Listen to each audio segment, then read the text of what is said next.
नमस्कार दोस्तों, विक्की की पाठशाला में आप सभी का तहे दिल से स्वागत। दोस्तों, आज मैं आपके लिए समष्टि अर्थशास्त्र के सेकंड चैप्टर से, जिसका नाम है राष्ट्रीय आय तथा संबंधित समूचों का, एक बहुत ही ज़्यादा इम्पॉर्टेंट वीडियो लेके आया हूँ, जिसमें मैं आज आपको इसके महत्वपूर्ण बिंदुओं को समझाऊंगा। जैसे कि सबसे पहले मैं आपको समझाऊंगा कि राष्ट्रीय आय क्या होती है, फिर मैं आपको बताऊंगा कि घरेलू आय क्या होती है, साथ में इन दोनों के डिफरेंस को भी मैं आपको समझाऊंगा कि राष्ट्रीय आय और देशी आय के बीच में आखिर क्या अंतर होता है। इसके बाद मैं आपको समझाऊंगा कि विदेशों से प्राप्त जो शुद्ध कारक आय होती है उसका बेसिक कॉन्सेप्ट क्या है। देन उसके बाद हम सीखेंगे कि सकल और शुद्ध जो अवधारणाएं होती हैं उनका मतलब क्या होता है, बाजार कीमत क्या होती है, कारक लागत क्या होती है, मौद्रिक जीडीपी क्या होता है, वास्तविक जीडीपी क्या होता है, और दोस्तों एक जीडीपी डिफ्लेक्टर होता है वो क्या होता है। जीडीपी तथा कल्याण के बारे में बात करेंगे लास्ट में, यानी जीडीपी के पॉजिटिव इम्पैक्ट क्या पड़ते हैं, यानी सकारात्मक पहलू देखेंगे और कुछ इसके नकारात्मक पहलुओं की भी चर्चा करेंगे। तो वीडियो आप सभी के लिए बहुत ही ज़्यादा इम्पॉर्टेंट होने वाला है, भले आप 10th क्लास में हो, भले आप 12th क्लास में हो, या फिर आप कंपटीशन की तैयारी कर रहे हो। ये वीडियो सभी विद्यार्थियों को समान रूप से फ़ायदा करेगा, क्योंकि मैं आपको बहुत ही अच्छी तरीके से समझाऊंगा। तो इसलिए मेरी आपसे रिक्वेस्ट है कि वीडियो आप पूरा अंत तक देखें, और वीडियो को अच्छा लगने पर इसे लाइक करना, शेयर करना, और अगर चैनल पे पहली बार आए हैं तो हमें सब्सक्राइब करना तो बिल्कुल भी ना भूलें। और इसी चैप्टर को डिटेल में समझना चाहते हैं तो मैंने आई बटन पे लिंक दे रखा है, पहले भी मैंने पढ़ा रखा है, तो वहाँ पे जाके आप देख सकते हैं। तो चलिए अब बिना टाइम जाया किए हम करते हैं आज का वीडियो स्टार्ट। तो सबसे पहले हम देखते हैं कि आखिर ये राष्ट्रीय आय क्या होती है, जिसे हम इंग्लिश में रैशनल इनकम कहते हैं। तो एक बार इस डेफिनेशन को पढ़ते हैं और फिर मैं आपको इसको समझाता हूं। तो एक देश के सामान्य निवासियों द्वारा अर्जित कारक आय का कुल जोड़ है। यानी बहुत ही सिंपल सी बात दोस्तों, कोई भी एक देश है उसके सामान्य निवासियों द्वारा जो भी कारक आय कमाई जाती है एक लेखा वर्ष के दौरान, उसके कुल जोड़ को हम कारक और राष्ट्रीय आय कहते हैं। इसमें हस्तांतरण आय शामिल नहीं होती है। अब दोस्तों इस डेफिनेशन को समझने के लिए आपको 3 बातें समझनी है। पहला कि सामान्य निवासी कौन होता है, दूसरा कि कारक आय क्या होता है, तीसरा कि हस्तांतरण भुगतान क्या होता है। तो इसको अगर आप समझ लेते हैं तो यकीन मानिए आपको इस डेफिनेशन को समझने में कभी भी दिक्कत नहीं होगी। तो देखिए मैं आपको समझाता हूँ, बहुत ही सिंपल सी बात कि भाई ये जो हमारी राष्ट्रीय आय है, इसे सीखने के लिए हमें क्या करना है, 3 बेसिक टर्म्स पे बात करनी है। सबसे पहला हमारा जो टर्म है वो है सामान्य निवासी। क्या है? सामान्य निवासी। देखिए नागरिक नहीं है, इस बात को जरा ध्यान देना। यहाँ पे मैंने कहा है सामान्य निवासी, ठीक है। दूसरा जो हमारा पॉइंट है वो भी बहुत इंपॉर्टेंट है, जो कि आपको समझना ही पड़ेगा, कारक आय। दूसरा हमारा पॉइंट है कारक आय, और तीसरा हमारा पॉइंट है हस्तांतरण भुगतान। इन तीनों को अगर आप समझ जाते हो तो आपको राष्ट्रीय आय की डेफिनेशन समझ में आ जाएगी, क्योंकि राष्ट्रीय आय का मतलब ही है कि एक लेखा वर्ष के दौरान एक देश के सामान्य निवासियों द्वारा कारक आय के कुल जोड़ को हम राष्ट्रीय आय कहते हैं, जिसमें हस्तांतरण भुगतान नहीं होता। तो सबसे पहले हम बात करते हैं कि आखिर ये सामान्य निवासी क्या होते हैं। देखिए बहुत ही ज़्यादा सिंपल सी बात है कि सामान्य निवासी वो निवासी होते हैं जो साधारणतः उसी देश में, जिस देश में वो रहते हैं, यानी देश के अंदर, देश में सामान्य रूप से क्या करते हैं, निवास करते हैं। निवास मतलब रहते हैं। और दूसरी जो इसकी इम्पॉर्टेंट बात है जो आपने ध्यान देनी है कि उनकी जो आर्थिक रुचि होती है, आर्थिक रुचि जो होती है जिस देश में वो रहते हैं वो ही होती है।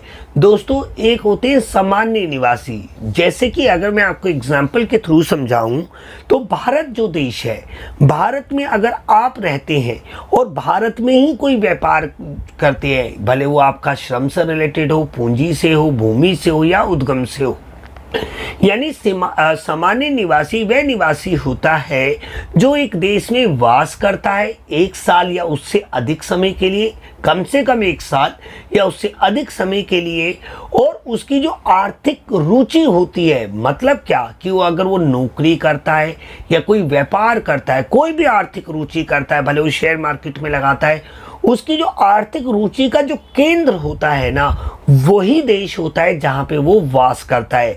जैसे फॉर एग्जांपल अगर मैं अपना एग्जांपल दूं आपको कि अगर मैं भारत का क्या हूं, एक सामान्य निवासी हूं, क्योंकि मैं भारत में बचपन से रह रहा हूं, 1 साल से ज़्यादा समय के लिए रह रहा हूं। मैं अगर जो नौकरी करता हूं या ये यूट्यूब की वीडियो भी जो बनाता हूं, भले इस वीडियो को हर जगह पूरे विश्व में देखा जाता हो, बट मेरी जो आर्थिक रुचि का केंद्र है वो भारत है दोस्तों। तो मैं भारत का क्या हो गया, मैं भारत का सामान्य निवासी हो गया।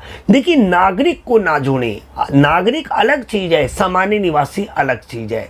सामान्य निवासी में 2 ही बातें आपने याद रखनी है, वो उस देश में वास करता है, पहली बात, और उसकी आर्थिक रुचि का जो केंद्र होता है, जो वो आर्थिक क्रिया करता है अपने जीवन यापन के लिए, वह उसी देश में करता है या फिर बाहर भी करता है, बट उसका जो केंद्र होता है वो देश ही होता है। क्लियर है? बहुत ही ज्यादा सिंपल सी बात है। आपको मैंने बताया कि सामान्य निवासी होता क्या है। क्लियर? अब मैं बात करता हूं आपसे कि कारक आय क्या होता है। भाई देखिए, कारक आय जिसे हम कहते हैं हमारी 4 तरीके की कारक आय होती है। एक होती है दोस्तों हमारी मजदूरी या जिसे हम वेतन भी कह सकते हैं, मजदूरी तथा वेतन। दूसरा होता है हमारा ब्याज। तीसरा होता है हमारा किराया या लगान। चौथा होता है हमारा लाभ। देखिए, हम जानते हैं अच्छी तरीके से कि कारक आय वह आय होती है जो किसी कारक सेवा के बदले में प्राप्त होती है। यानी मतलब क्या, जो किसी काम के बदले में प्राप्त होती है। जैसे फॉर एग्जांपल आप कहीं पे नौकरी करते हो, उसके बदले में आपको जो सैलरी मिलती है ना, वो आपके श्रम यानी लेबर के बदले में मिलती है। और अगर आपने मान लीजिए कि बैंक में पैसा लगा रखा है या फिर शेयर मार्केट में पैसा लगा रखा है, तो उसके बदले में आपको क्या मिलता है, ब्याज, जो कि आपको किसके बदले में मिलती है, पूंजी के बदले में। ऐसे ही किराया आपको भूमि के बदले में मिलता है और लाभ आपको मिलता है उद्गम यानी इंटरप्राइज के बदले में। तो देखिए दोस्तों, ये जो श्रम है, पूंजी है, भूमि और उद्गम है, ये उत्पादन के कारक भी इन्हें कहते हैं और कारक सेवाएं भी कहते हैं। परिवार क्षेत्र के पॉइंट ऑफ व्यू से देखें तो ये कारक सेवाएं हैं, और जब परिवार क्षेत्र से उत्पादक क्षेत्र इन्हें प्राप्त करता है, खरीदता है या फिर किराए पर इनको यानी भाड़े पर लेता है, तो ये उत्पादन के कारक बन जाते हैं। और इन्हें ही दोस्तों हम उत्पादन के प्राथमिक कारक भी कहते हैं, और ये कारक सेवाएं भी हैं। कारक सेवाओं के बदले में मिलने वाली आय को ही हम कारक आय कहते हैं। तो दोस्तों, मैंने आपको ये 2 चीजें समझाई कि सामान्य निवासी क्या होता है, कारक आय क्या होता है। तो देखिए, बहुत ही सिंपल, एक लेखा वर्ष के दौरान एक देश की सामान्य निवासियों द्वारा, एक देश के सामान्य निवासियों द्वारा जो कारक आय प्राप्त की जाती है, उसके जोड़ को, उसके कुल जोड़ को हम कारक आय कहते हैं। कारक आय में सबसे इंपॉर्टेंट है, ये किसी काम के बदले में मिलती है। तो आई होप कि आपको ये दोनों चीजें क्लियर हो गई हैं। अब बात करते हैं हस्तांतरण भुगतान क्या होता है। भाई, हस्तांतरण भुगतान की अगर मैं बात करूं कि हस्तांतरण भुगतान एक ऐसी आय होती है, या हस्तांतरण आय भी आप इसे कह सकते हैं। आप इसे हस्तांतरण भुगतान ना कह के आप इसे हस्तांतरण आय भी कह सकते हैं। अब देखिए, आय को हम दो पार्ट में बांटते हैं। जो हमें काम के बदले में मिले वो होती है हमारी कारक आय, और जो बिना किसी काम के मिल जाए, जैसे एग्जाम्पल दूं मैं आपको, जैसे कि होगी छात्रवृत्ति। गवर्नमेंट छात्रों को छात्रवृत्ति देती है, यानी स्कॉलरशिप देती है, बिना किसी काम के देती है, ताकि उनका आर्थिक सामाजिक विकास हो सके। तो छात्रवृत्ति कैसी हो गई? आय, हस्तांतरण आय हो गई। जैसे वृद्धावस्था पेंशन हो गई, वृद्धावस्था पेंशन, भाई वृद्धों को गवर्नमेंट क्या देती है? पेंशन देती है, वो भी एक हस्तांतरण भुगतान हो गया। या फिर हम कहें कि कोई उपहार हो गया, अनुदान हो गया, आर्थिक सहायता हो गई, ये सभी हमारी क्या है? हस्तांतरण भुगतान है। तो हस्तांतरण भुगतान को हम कभी भी राष्ट्रीय आय की लेखांकन यानी उसकी गणना करते समय कभी भी नहीं जोड़ते हैं। तो दोस्तों, मैंने आपको ये समझा दिया कि आखिर राष्ट्रीय आय क्या होता है। शॉर्ट में अगर मैं आपको समझाऊं कि राष्ट्रीय आय एक देश के सामान्य निवासियों द्वारा उनकी कारक आय, उनकी कारक सेवाओं के बदले में मिलने वाली कारक आय का कुल जोड़ है, जिसमें हस्तांतरण आय को शामिल नहीं किया जाता है। बहुत ही ज़्यादा सिंपल सी बात है दोस्तों। आई होप आपको राष्ट्रीय आय का अर्थ समझ में आ गया होगा। अभी हम दोबारा इसमें लौटेंगे। जब मैं आपको घरेलू आय बताऊंगा तो दोबारा से मैं आपको राष्ट्रीय आय से उसका कंपैरिजन बताऊंगा, ताकि ये और अच्छी तरीके से आपको क्लियर हो जाए। अब बढ़ते हैं हम अपने सेकंड टॉपिक की तरफ। सेकंड टॉपिक है हमारा घरेलू आय। घरेलू आय को हम इंग्लिश में बोलते हैं डोमेस्टिक इनकम। अब डोमेस्टिक इनकम और नेशनल इनकम में क्या डिफरेंस है, उसको समझने के लिए सबसे पहले हमें क्या समझना पड़ेगा? घरेलू आय समझना पड़ेगा। और घरेलू आय को समझने के लिए हमें इसके की फैक्टर्स को समझना पड़ेगा। पर पहले हम इसको पढ़ते हैं ताकि मैं आपको समझा सकूं। तो देखिए, एक देश की घरेलू सीमा के अंदर सबसे मेन वर्ड आ गया घरेलू सीमा। एक देश की घरेलू सीमा के अंदर सर्जित कारक आय का कुल जोड़ है। भले ही इस आय को अर्जित करने वाले देश के वासी हो या फिर गैर निवासी हो, ये बात आपने याद रखनी है। तो देखिए, अगर आपको हस्तांतरण आय को समझना है, अगर आप घरेलू आय को समझना चाहते हैं, घरेलू आय को हम देशीय आय भी कहते हैं। देशीय आय और घरेलू आय एक ही बात है, बहुत ही सिंपल सी बात है। तो अगर आप इसे समझना चाहते हैं तो आपको दो तीन चीज़ों का ध्यान देना होगा कि सबसे पहले कि घरेलू सीमा क्या होती है। देखिए, इसको अगर आपको समझना चाहते हैं तो आपको इसके दो कीवर्ड्स को समझना है। सबसे पहले आपने क्या समझना है कि भाई घरेलू सीमा क्या है। घरेलू सीमा क्या है? ये जो हमारी घरेलू सीमा है ये क्या होती है, और दूसरा कि कारक आय क्या होती है। मैंने कारक आय तो आपको पहले ही समझा दिया, जो किसी काम के बदले में प्राप्त होती है। अब मैं आपको समझाऊंगा कि आखिर ये घरेलू सीमा क्या होती है। देखिए दोस्तों, बहुत ही सिंपल सी बात है कि अगर आप घरेलू सीमा को समझना चाहते हैं, अगर मैं इसको थोड़ा सा आपको बताऊं तो एक देश की आर्थिक सीमा है। ये एक देश की क्या है? आर्थिक सीमा है, जिसमें देश की आर्थिक क्रियाएं घरेलू आय का सर्जन करती है, यानी ये आर्थिक सीमाएं। देखिए दोस्तों, एक होती है राजनीतिक सीमा और एक होती है आर्थिक सीमा। अब दोनों में अगर आपको इस डिफरेंस समझ में आ जाए, एक होती है आर्थिक सीमा और एक होती है घरेलू सीमा, एक होती है राजनीतिक सीमा। अगर मैं राजनीतिक सीमा की बात करूं, अगर मैं पहले आपके साथ राजनीतिक सीमा की बात करूं तो भारत देश की अगर मैं बात करूं तो भारत में 29 राज्य हैं और 7 केंद्र शासित प्रदेश हैं।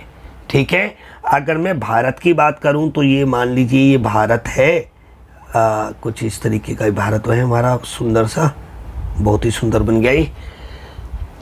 तो मान लीजिए भारत का नक्शा है और भारत का यहाँ पे अंडमान निकोबार है, बहुत सारे यहाँ पे लक्षद्वीप है। ये अगर हम संपूर्ण राजनीति की बात करें, देखिए राजनीतिक सीमा की बात करें तो भारत के जितने भी उत्तर से लेकर दक्षिण तक, पश्चिम से लेकर पूर्व तक, और ये द्वीप और द्वीप समूह, इन सभी को अगर हम मिला लेते हैं तो ये दोस्तों हमारी कहलाएगी राजनीतिक सीमा। राजनीतिक सीमा का मतलब होता है जहाँ पे हमारे देश की केंद्र सरकार और राज्य सरकार के नियम कायदे कानून लागू होते हैं, उन्हें हम कहते हैं राजनीतिक सीमा। पर आर्थिक सीमा राजनीतिक सीमा से बहुत ज़्यादा विस्तृत होती है, बहुत ज़्यादा फैली हुई होती है। मतलब क्या, बहुत ही ज़्यादा सिंपल सी बात है कि भारत के निवासी या भारत सरकार द्वारा कोई भी जलयान चलाया जाता है, वायुयान चलाया जाता है, कोई भी कमर्शियल एक्टिविटी की जाती है और वो पूरे विश्व में घूमता है। जैसे फॉर एग्जांपल मैं अगर आपसे कहूँ कि मान लीजिए मैं शिप का व्यापार करता हूँ कि मैं लोगों को इंडिया से श्रीलंका लेके जाता हूँ, या फिर मैं या कहते हैं थ्रू शिप मैं उनको सिंगापुर, थाईलैंड, ये सब मतलब नीचे वाले देशों के मैं लेके जाता हूँ। तो ये देखिए जहाँ जहाँ मेरा शिप चलेगा ना, वो सारी की सारी भारत की, भले वो राजनीतिक सीमा ना हो पर वो आर्थिक सीमा ज़रूर है। अगर इंडियन एयरलाइन का जो प्लेन है दिल्ली से लंदन तक जाता है और लंदन से वापस आता है, तो उसने जितने भी रास्ते पे वो चला है वो सारी की सारी भारत की आर्थिक सीमा के अंतर्गत काउंट होगा, क्योंकि इंडियन एयरलाइन भारत सरकार का है। भारत सरकार या भारत के निवासियों द्वारा कोई भी व्यापार से संबंधित, भले यातायात से हो, जनसंचार से हो, वो जहाँ जहाँ तक जाएगा वो सारी की सारी भारत की आर्थिक सीमा के अंतर्गत लागू होगा। या मैं एक और एग्जांपल दूं कि मान लीजिए भारत का कोई मछुआरा है और वो जहाँ तक मछली पकड़ता है वो भारत की क्या कहलाएगी, आर्थिक सीमा। देखिए राजनीतिक सीमा के लिए और मैं आपको बता दूं कि भारत के जितने भी तटीय इलाके हैं ना, उससे 200 किलोमीटर तक तो भारत की राजनीतिक सीमाएं क्योंकि कहते हैं भारत के तटीय इलाकों से 200 किलोमीटर तक का जो एरिया है वो भारत के अंतर्गत आता है। और जो 200 किलोमीटर के बाद का एरिया है ना, अगर कोई भारत का शिप वहाँ पे गश्त करता है, वहाँ पे ट्रैवल करता है, तो भी उसे भारत की आर्थिक सीमा के अंतर्गत ही माना जाएगा। तो आर्थिक सीमा का ही मतलब घरेलू सीमा होता है। इसलिए मैं आपसे कह रहा हूँ कि घरेलू आय का मतलब है एक देश की घरेलू सीमा के अंदर सर्जित कारक आय का कुल जोड़, भले वो देश के निवासी द्वारा कमाई जाए या गैर निवासी। अभी मैंने आपको निवासी बताया था कि जो देश में वास करता है और जिसकी आर्थिक रुचि का केंद्र देशी होता है जहाँ पे वो वास करता है। बट मैंने अभी बात नहीं की आपसे गैर निवासी की। अभी थोड़ा सा मैं आपको बताऊंगा कि गैर निवासी क्या होता है। बट अभी मैंने आपको ये भी बताया था कि कारक आय क्या होती है। अभी मैंने कारक आय बताया था कि जो काम के बदले में मिलती है। अब देखिए एक सिमिलैरिटी ये आ गई कि भले राष्ट्रीय आय हो, भले घरेलू आय हो, दोनों में ही कारक आय को शामिल किया जाता है और दोनों में ही हस्तांतरण आय को शामिल नहीं किया जाता है। सिंपल सी बात। बट डिफरेंस क्या है? डिफरेंस ये है कि राष्ट्रीय आय में सामान्य निवासी मेन है, मतलब वो आय सामान्य निवासी द्वारा अर्जित की गई हो। बट घरेलू सीमा में जो इंपॉर्टेंट है वो घरेलू सीमा है, ना कि सामान्य निवासी। भले वो देश का निवासी हो या ना हो, उससे कोई लेना देना नहीं है। आई होप आपको समझ में आ गया होगा। तो देखिए बहुत ही सिंपल सी बात है कि घरेलू आय और राष्ट्रीय आय में सबसे बड़ा अंतर आप ये समझ सकते हैं कि राष्ट्रीय आय में हमारे देश का निवासी होना जरूरी है, जबकि घरेलू आय में गैर निवासी भी चलेगा। अब गैर निवासी मतलब क्या, इसको थोड़ा सा समझा देते हैं। मान लीजिए ये पूरा भारत है, मान लीजिए ये पूरा भारत है, इंडिया है, इंडिया, ठीक है। इंडिया की जितनी भी जो क्षेत्रीय सीमाएं हैं, जितनी भी क्षेत्रीय सीमाएं हैं या जो आर्थिक सीमाएं हैं उसके अंतर्गत किसी भी वस्तु या सेवा का निर्माण हो रहा है, ठीक है, या कोई भी देश के निवासी या गैर निवासी द्वारा जो कारक आय प्राप्त की जा रही है, अगर हम उसको जोड़ देंगे तो ही वो क्या कहलाएगा, घरेलू आय कहलाएगा। अब ये तो आपको चीज क्लियर हो गई। अब मैं आपको समझाऊंगा कि घरेलू आय को अगर हम राष्ट्रीय आय में जोड़ना चाहते हैं, अगर हम घरेलू आय को राष्ट्रीय आय में जोड़ना चाहते हैं तो फिर हम कैसे कर सकते हैं। मतलब क्या दोस्तों, बहुत ही सिंपल सी बात है। अगर आप इस डोमेस्टिक यानी घरेलू आय को राष्ट्रीय आय में बदलना चाहते हैं तो आपको दोस्तों क्या करना पड़ेगा, विदेशों से प्राप्त शुद्ध कारक आय को इसमें क्या करना पड़ेगा, जोड़ना पड़ेगा। तो आपको क्या मिल जाएगा, राष्ट्रीय आय मिल जाएगा। बहुत ही सिंपल सी बात है। अगर भारत की घरेलू आय में अगर हम विदेशों से प्राप्त शुद्ध कारक आय को जोड़ दें तो वह भारत की क्या बन जाएगी, राष्ट्रीय आय। अगर मैं इसका उल्टा कहूं कि अगर हम राष्ट्रीय आय में से विदेशों से प्राप्त शुद्ध कारक आय को घटा दें तो वो क्या बन जाएगी, भारत की घरेलू आय। बहुत ही सिंपल, हम राष्ट्रीय आय से घरेलू आय निकाल सकते हैं, घरेलू आय से हम राष्ट्रीय आय निकाल सकते हैं। बट इंपॉर्टेंट है, अगर हम जब घरेलू आय से राष्ट्रीय आय जाएंगे तो हमें घरेलू आय में विदेशों से शुद्ध कारक आय को जोड़ना पड़ेगा, और जब हम राष्ट्रीय आय से घरेलू आय निकालेंगे तब हमें राष्ट्रीय आय में से विदेशों से प्राप्त शुद्ध कारक आय को घटाना पड़ेगा। बट ये दोनों में ही कॉमन है कि इसे ही जोड़ने पर या इसे ही घटाने पर अब राष्ट्रीय आय से घरेलू और घरेलू से राष्ट्रीय आय में बदल सकते हैं। तो आई होप आपको ये चीज़ क्लियर हुई होगी। अब इसी चीज़ को और अच्छी तरीके से मैं आपको इस पॉइंट के माध्यम से कर दूंगा। बहुत ही सिंपल सा लॉजिक है, आप बस सिर्फ मेरे साथ अंत तक बने रहें। आप यकीन मानिए मैं आपको बहुत अच्छी तरीके से समझा दूंगा। तो देखिए, विदेशों से प्राप्त शुद्ध कारक आय जिसे हम इंग्लिश में कहते हैं net factor income from abroad, short में इसे कहा जाता है NFIA।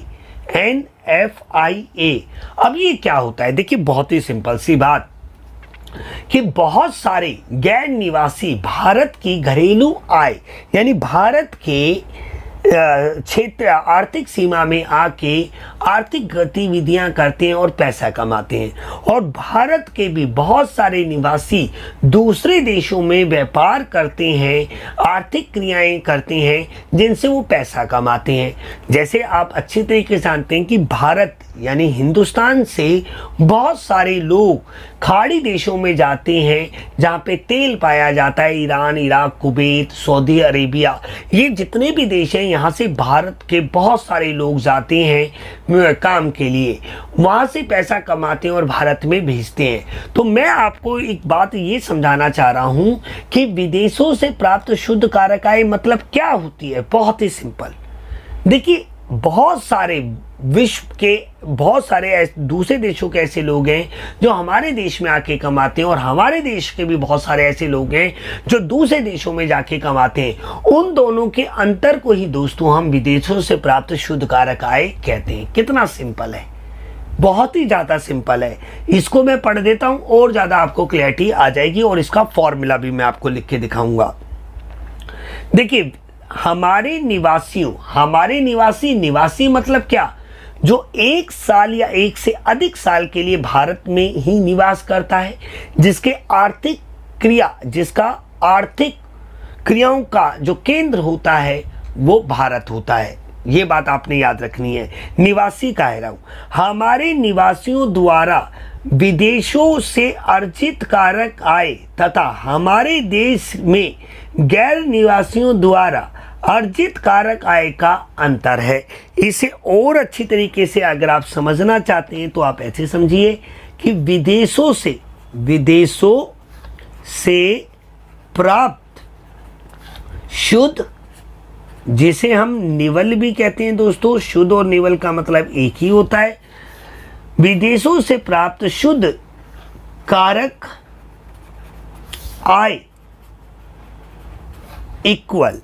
अब जरा यहाँ पे ही ध्यान देने योग्य बात है, देखो देश के निवासियों द्वारा सबसे ज़्यादा इम्पोर्टेंट बात इसमें यही है कि विदेशों से, देखो विदेशों से प्राप्त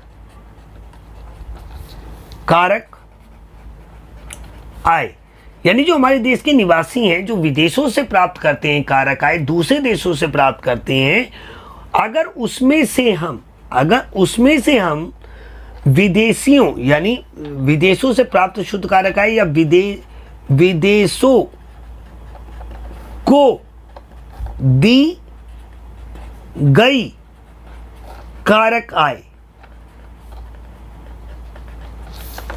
उन दोनों के अंतर को ही हम क्या कहते हैं, विदेशों से शुद्ध कारक आय।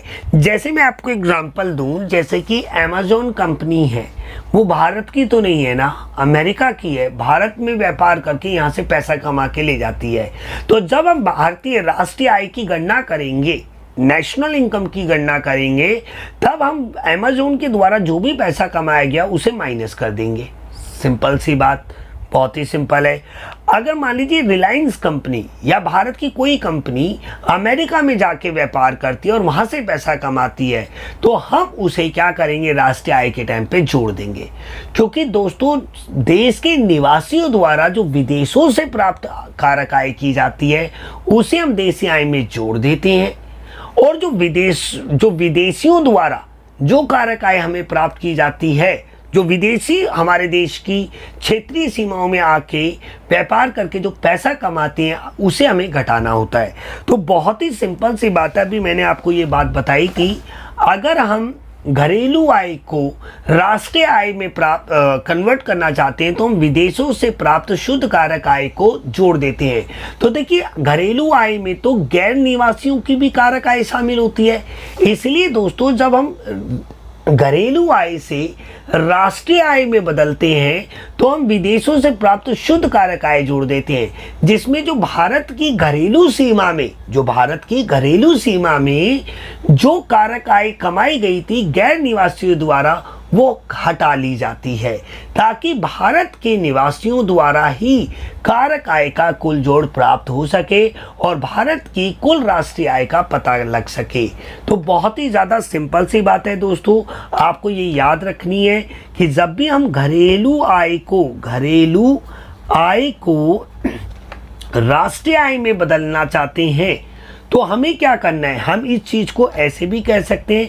पहले नंबर पे हम क्या करेंगे कि विदेशों से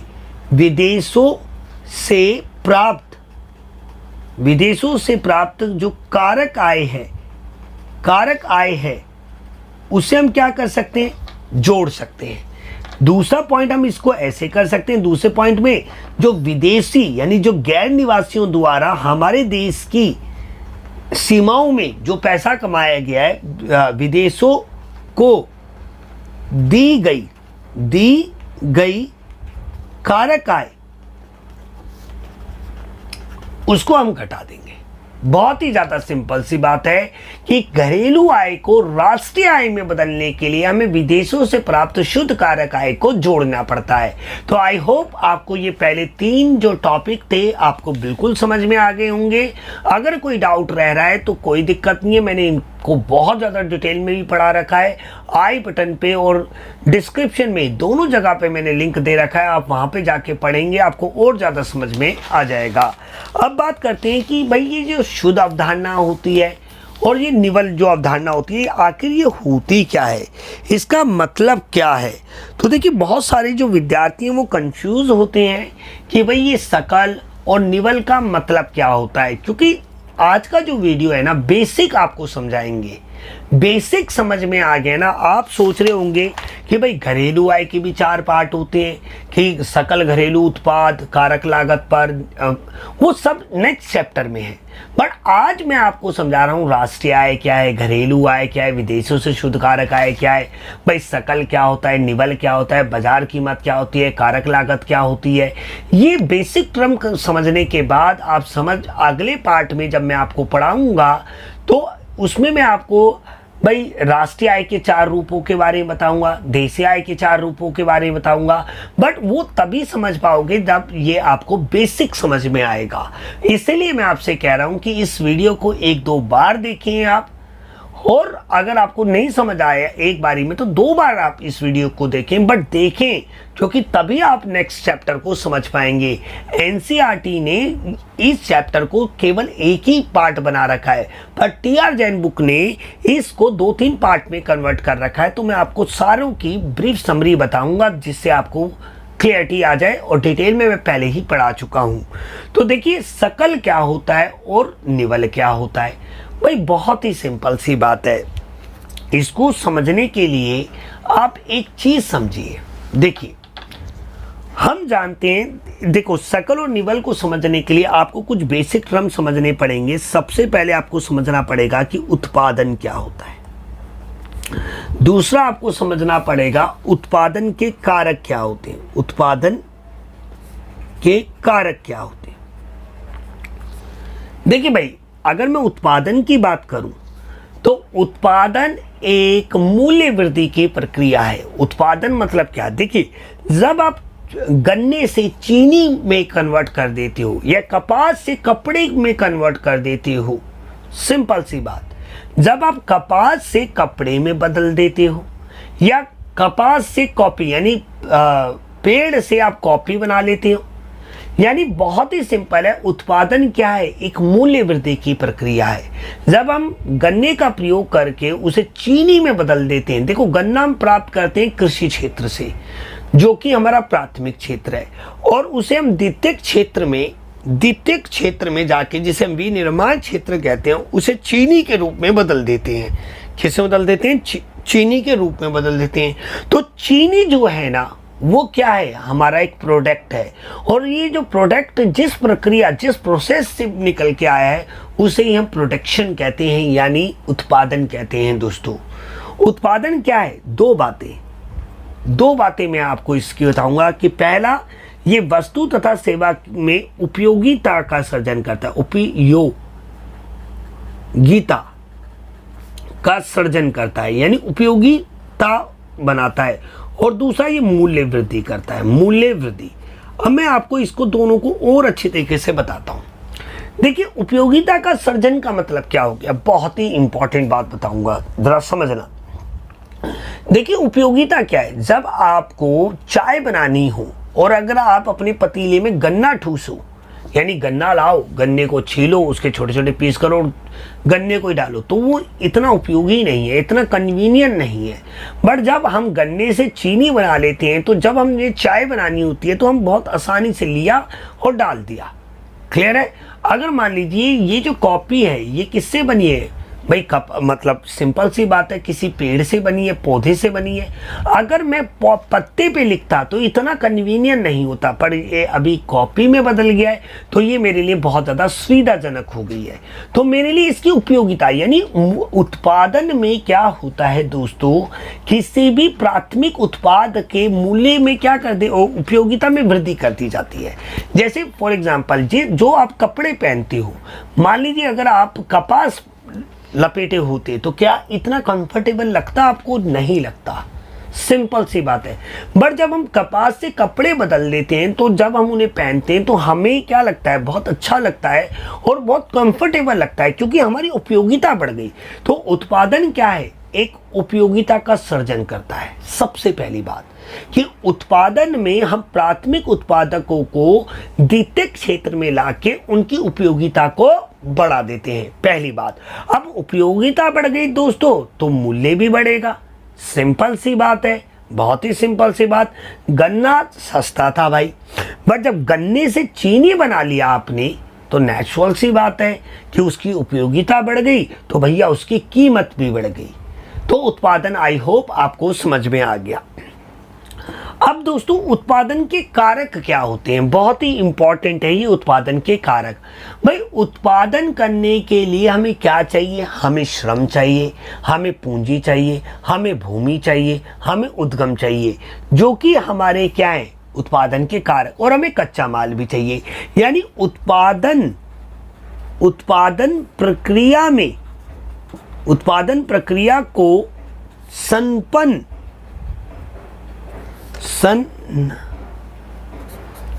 उत्पादन प्रक्रिया को पूरा करने में जिन चीजों का प्रयोग होता है उन्हें ही हम क्या कहते हैं, उत्पादन के कारक। या मैं अगर कहूं एक और अच्छी तरीके से कि ये होता है हमारा आउटपुट, इसे हम कहते हैं उत्पादन को आउटपुट, क्योंकि ये फैक्ट्री से आउट होता है। जब वस्तुएं बन जाती हैं, प्रोडक्ट तैयार हो जाते हैं, जो बाहर जाता है, इसे आउटपुट कहते हैं। और इन्हें हम कहते हैं इनपुट, क्योंकि श्रम, पूंजी, भूमि और श्रमिक, कच्चा माल सब भूमि के अंदर जाता है। जैसे मान लीजिए ये एक फैक्ट्री है भाई, इसके अंदर क्या जाएगा, उत्पादन के कारक जाएंगे, वो बाहर क्या निकलेगा, उसके बाद तैयार वस्तुएं निकालेंगे, तभी इसे इनपुट कहते हैं और इसे आउटपुट कहते हैं और इसे इनपुट कहते हैं।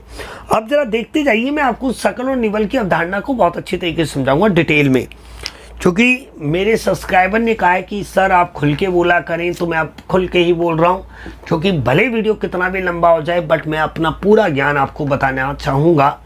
ठीक है, तो देखिए उत्पादन के कारक यानी उत्पादन के कारक जो होते हैं, उत्पादन के जो कारक होते हैं उन्हें दो पार्ट में बांट सकते हैं। एक होते हैं हमारे प्राथमिक कारक, क्या होते हैं, प्राथमिक कारक, और एक होते हैं द्वितीयक कारक। भाई प्राथमिक कारक में क्या है, जो कि अति आवश्यक है। अगर आपको कोई भी वस्तु या सेवा का निर्माण करना है तो सबसे पहले आपको क्या चाहिए, आपको श्रमिक चाहिए, आपको पूंजी चाहिए, आपको भूमि चाहिए, आपको उद्गम चाहिए। तो ये जो चार होते हैं ना, श्रम, पूंजी, भूमि और उद्गम, ये उत्पादन के प्राथमिक कारक हैं किसी भी वस्तु को। जैसे फॉर एग्जांपल अगर मुझे कोई स्कूल खोलना है या कोई कोचिंग सेंटर खोलना है तो सबसे पहले मुझे उसके लिए रिसेप्शनिस्ट, चौकीदार, सफाई कर्मचारी और टीचर ये चाहिए, यानी श्रमिक चाहिए।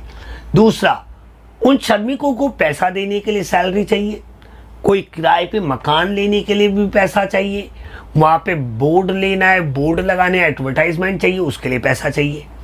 भूमि यानी कमरा चाहिए भाई, कमरे के लिए।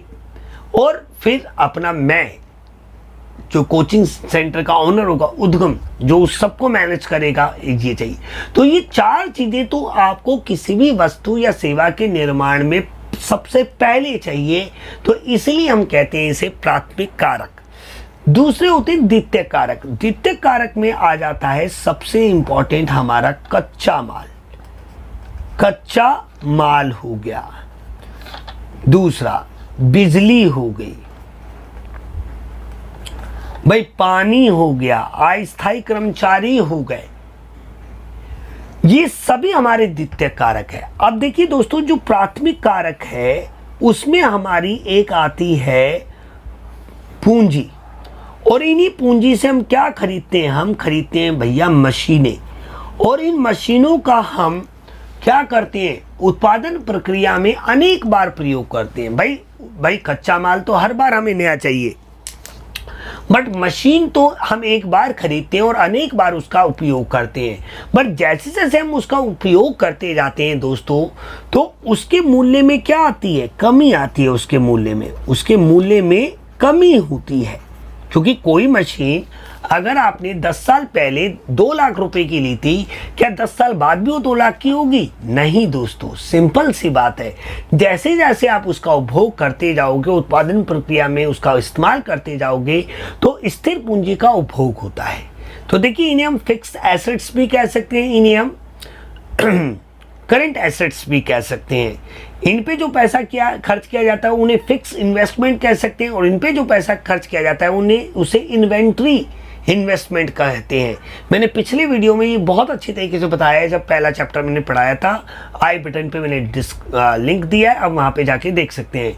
तो दोस्तों यही बात आपको मैं समझाना चाहता हूँ कि प्राथमिक कारक जो होते हैं ना, ये जो प्राथमिक कारक होते हैं, इनमें जो मशीनें होती हैं, प्लांट्स होते हैं, जो कि बहुत ऊंचे मूल्य के होते हैं, जिन्हें हम स्थिर निवेश कहते हैं। और स्थिर निवेश किया जाता है स्थिर संपत्तियों पर, यानी फिक्स एसेट्स पे। और इन्हीं फिक्स एसेट्स का जब हम उत्पादन की प्रक्रिया में अनेक बार प्रयोग करते हैं तो इसके मूल्य में क्या आती है, कमी आती है। और उसी मूल्य में जो कमी आती है, अगर वो जुड़ी हुई होती है, वो कमी अगर शामिल होती है तो वो सकल होता है। अगर उस मूल्य में जो कमी आई है उसे हम घटा देते हैं तो फिर वो शुद्ध होता है। अब देखिए आपको ये कितना आसानी से समझ में आ जाएगा। देखिए सकल घरेलू उत्पाद, घरेलू है यानी भारत की घरेलू सीमा के अंतर्गत।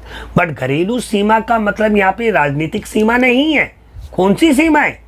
बहुत ही सिंपल, आर्थिक सीमा।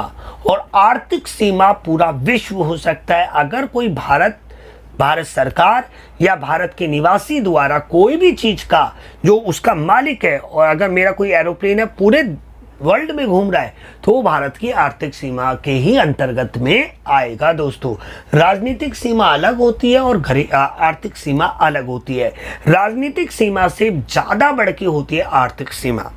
तो देखिए कहते हैं सकल घरेलू उत्पाद, gross domestic product. Gross domestic product, देखिए दोस्तों मैंने यहाँ पे ये इंग्लिश इसलिए लिखी है ताकि आप पेपर में कंफ्यूज ना हो। आप कम से कम पूरा इंग्लिश में ना कर पाएँ, बट ये जो की वर्ड्स हैं ना, इनकी इंग्लिश जरूर याद करा करें, क्योंकि पेपर में यहाँ पे ये कुछ अलग तरीके से लिख के आ जाएगा, बट इंग्लिश में सेम रहेगा। ये मेरी आपको एडवाइस है। तो इंग्लिश में जब भी आप नोट्स बनाएं तो की वर्ड्स के इंग्लिश में ज़रूर लिख लें, ताकि आपको पेपर में कन्फ्यूजन से बचाएंगे। अब देखिए, एक लेखा वर्ष के दौरान एक देश की घरेलू सीमा में उत्पादित अंतिम वस्तुओं तथा सेवाओं का बाजार मूल्य है, जिसमें मूल्य ह्रास शामिल है। देखिए सबसे इंपॉर्टेंट बात, इसमें मूल्य ह्रास शामिल है, जिसे हम स्थिर पूंजी का उपभोग कहते हैं, अचल पूंजी का उपभोग कहते हैं, बहुत सारे नाम हैं। इंग्लिश में एक सिंपल सा वर्ड याद रखें, डेप्रिसिएशन। डेप्रिसिएशन या कंजम्पशन ऑफ फिक्स एसेट्स, या आप कह सकते हैं कंजम्पशन ऑफ फिक्स्ड एसेट्स। ये दो वर्ड याद रखें आप इंग्लिश में, पहला डेप्रिसिएशन, दूसरा कंजम्पशन ऑफ फिक्स एसेट्स। इसका मतलब क्या है? इसका मतलब है कि जो उत्पादन के प्राथमिक कारक है ना, जो पूंजी का प्रयोग करके हम जो बड़े बड़े प्लांट और मशीनरी खरीदते हैं, उत्पादन प्रक्रिया में प्रयोग करने के साथ साथ समय के साथ साथ उसके मूल्य में कमी आती है, जिसे ही हम कहते हैं मूल्यह्रास। अगर एक लेखा वर्ष के दौरान, एक लेखा वर्ष का मतलब भी बता देते हैं, 1 अप्रैल से लेकर 31 मार्च तक के समय को हम एक लेखा वर्ष कहते हैं। एक लेखा वर्ष का मतलब होता है फाइनेंशियल ईयर। दो तरीके के ईयर होते हैं, एक होता है कैलेंडर ईयर जो 1 जनवरी से 31 दिसंबर तक चलता है, और एक होता है फाइनेंशियल ईयर जो 1 अप्रैल से लेकर 31 मार्च तक चलता है। और जब भी हम राष्ट्रीय आय या किसी भी आय की गणना करते हैं तो हमारा तात्पर्य होता है फाइनेंशियल ईयर से। क्लियर है? जैसे कि हमारा एकेडमिक ईयर भी चलता है 1 अप्रैल से 31 मार्च तक चलता है, एकेडमिक ईयर यानी जो हमारी पढ़ाई से रिलेटेड है। तो एक लेखा वर्ष के दौरान, क्लियर, एक देश की घरेलू सीमा मैंने आपको बता दी, में उत्पादित अंतिम वस्तु तथा सेवाओं के बाजार मूल्य से है। बाजार मूल्य से है। देखिए दोस्तों, मैंने आपको पहले भी बता रखा है, मैं एक बारी और बता देता हूं। एक होता है हमारा फैमिली हाउस होल्ड सेक्टर, एक होता है हमारा प्रोड्यूसर सेक्टर। मान के चलते हैं कि दो ही है। ये पहले क्या देता है? अपनी फैक्टर सर्विस देता है, फैक्टर सर्विस यानी कारक सेवाएं देता है। बदले में ये क्या देता है भाई? ये विभिन्न प्रकार की जो गुड्स एंड सर्विस होता है उसका प्रोडक्शन देता है। फिर ये क्या देता है इनको भाई? फैक्टर सर्विस के बदले में फैक्टर इनकम देता है, या फैक्टर पेमेंट भी आप इसे कह सकते हैं, यानी कारक आय या कारक भुगतान एक ही बात होती है। तो भाई फैक्टर इनकम देता है। अब दोस्तों ये क्या करते हैं, इसी फैक्टर इनकम यानी परिवार क्षेत्र इन्हीं वस्तुओं तथा सेवाओं को खरीदते हैं। कहाँ पे? बाजार पे। और बाजार पे खरीदते हैं तो कौन सी कीमत पे खरीदेंगे? बाजार कीमत पर। बहुत ही सिंपल एक्सपेंडिचर देता है। तो देखिए यही बात मैं आपको समझाना चाह रहा हूँ, बहुत ही सिंपल सी बात है कि भाई सकल घरेलू उत्पाद ये बहुत ही इंपॉर्टेंट है, जिसे हम शॉर्ट में जीडीपी कहते हैं। क्या कहते हैं दोस्तों? जीडीपी। आप बहुत ही सुनते हो इसके बारे में कि भारत का जीडीपी -23.9% निकल गया है, just because of Narendra Modi 18 घंटे काम करते हैं, जिसकी वजह से जीडीपी डाउन जा रहा है। मैं ऐसा कह रहा हूँ। तो भैया जीडीपी बहुत इंपॉर्टेंट है। और जीडीपी का मतलब क्या है? ग्रॉस डोमेस्टिक प्रोडक्ट, जीडीपी यहाँ पे आप देख सकते हैं। अब इसका मतलब क्या होता है? इसका मतलब होता है कि एक लेखा वर्ष के दौरान एक देश की घरेलू सीमा में जितनी भी वस्तु तथा सेवाओं का अंतिम वस्तु तथा सेवाओं का उत्पादन होता है ना, उसके बाजार मूल्य को हम देखें, जिसमें अगर मूल्य ह्रास भी शामिल हो तो उसे ही दोस्तों हम क्या कहते हैं? सकल घरेलू उत्पाद। जैसे एग्जाम्पल की बात करूं, भारत है और भारत में मान लीजिए 100 रुपये का जीडीपी आए और इसमें मूल्य ह्रास भी शामिल है। मान लो 10 रुपये इसमें मूल्य ह्रास शामिल है, यानी 10 रुपये। क्योंकि दोस्तों जब हम उत्पादन करेंगे तो मशीनों का प्रयोग होगा, और मशीनों का जब प्रयोग होगा तो उनके मूल्य में कमी आएगी, घिसावट आएगी, जिससे हम अगर शुद्ध निकालेंगे, अभी और अच्छे तरीके से मैं आपको समझाता हूं। तो पहला पॉइंट तो आपको क्लियर हो गया। अब बात करते हैं, और ज्यादा क्लियरिटी आ जाएगी सेकंड पॉइंट से। निवल घरेलू उत्पाद, नेट डोमेस्टिक प्रोडक्ट, जिसे हम क्या कहते हैं? एनडीपी। ये जीडीपी होता है, ये एनडीपी होता है। एक लेखा वर्ष के दौरान एक देश की घरेलू सीमा में उत्पादित अंतिम वस्तु तथा सेवाओं का बाजार मूल्य है, इसमें मूल्य ह्रास शामिल नहीं होता है। मतलब क्या? देखिए बहुत ही सिंपल सी बात है, इसको समझिए। मैं यहाँ पे लिख देता हूँ। अगर आप इस जीडीपी में से बाजार कीमत पर जो है जीडीपी एट मार्केट प्राइस, अगले चैप्टर में इसके जो 4 रूप हैं बहुत अच्छे तरीके से समझाऊंगा। बट अभी आप बेसिक कॉन्सेप्ट को समझिए। आप ये समझिए कि सकल क्या होता है, निवल क्या होता है। अगर हम इसमें से मूल्य ह्रास यानी डेप्रिसिएशन को माइनस कर देते हैं तो ये एनडीपी कहते हैं, net domestic product at market price बन जाता है दोस्तों। बहुत ही सिंपल सी बात है। और इसी का कन्वर्स कर दें अगर हम, तो देखो एनडीपी एट मार्केट प्राइस में अगर हम डेप्रिसिएशन को जोड़ दें तो भैया फिर दोबारा ये क्या बन जाता है? जीडीपी एट मार्केट प्राइस बन जाता है। बहुत ही सिंपल सी बात है, इसमें कोई भी रॉकेट साइंस नहीं है दोस्तों। कितने इजी सी बात है, इसको समझना मैं बिल्कुल अच्छी तरीके से मान सकता हूं कि आपको ये समझ में, तो मैं उम्मीद करता हूं कि ये आपको समझ में आ रहा होगा। अब बात करते हैं हम, ये तो क्लियर हो गया आपको। आगे बढ़ते हैं हम। अब बात करेंगे बाजार कीमत क्या होती है, कारक कीमत लागत क्या होती है। ये बहुत इंपॉर्टेंट टर्म है और मैंने देखा है कि अक्सर जो विद्यार्थी होते हैं इन्हें समझ नहीं पाते हैं, जिसकी वजह से ये जो राष्ट्रीय आय का जो चैप्टर है 12th क्लास के विद्यार्थियों को बहुत ही ज़्यादा मुश्किल लगता है। खासकर आपको भारतीय अर्थव्यवस्था का विकास इतनी टफ नहीं लगती है जितनी कि आपको समझती लगती है। बट आप फिक्र मत कीजिए, आप मेरे चैनल के साथ जुड़े रहें, यकीन मानिए आपको मैं बहुत अच्छी तरीके से बताया करूँगा। तो देखिए बाजार कीमत तथा कारक लागत ये क्या होता है? Market price and factor cost, what is the different? तो देखिए बाजार कीमत, जब कोई भी वस्तु या सेवा बाजार से, फैक्ट्रियों से बाजार में आती है तो दोस्तों उसमें 2 चीजें इंप्लीमेंट हो जाती है। एक लग जाता है उस पर अप्रत्यक्ष कर, दूसरा लग जाता है उस पर आर्थिक सहायता। भाई अप्रत्यक्ष कर क्या होता है? बहुत ही सिंपल। अगर मैं थोड़ा सा आपको समझाना चाहूं कि भाई प्रत्यक्ष कर क्या होता है, अप्रत्यक्ष कर क्या होता है, तो पहले तो मैं कर ही समझा देता हूं। देखिए कर क्या होता है? कर एक देश के निवासी द्वारा एक देश की सरकार को एक पक्षीय अनिवार्य रूप से दिया जाने वाला भुगतान है। जैसे अगर आप भारत के निवासी हो और अगर आप कोई पैसा कमाते हो, ठीक है, आपकी कोई इनकम है, और तो आपको भारत सरकार को क्या देना पड़ेगा? टैक्स देना पड़ेगा, वो भी अनिवार्य रूप से, अगर मगर नहीं चलेगा। मेरी बात समझ आ रही है?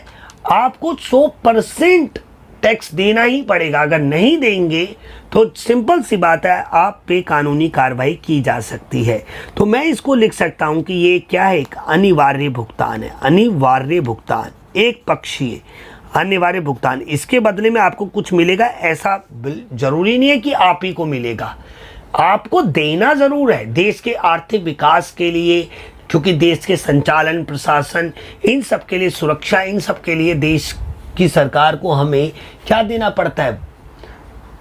टैक्स देना पड़ता है। इस टैक्स को हम दो पार्ट में बांट सकते हैं। एक होता है प्रत्यक्ष, मैंने पिछले वीडियो में बहुत डिटेल में बताया है, जब पहला चैप्टर पढ़ाया है तो आप जरूर देखना। एक होता है प्रत्यक्ष और एक होता है अप्रत्यक्ष।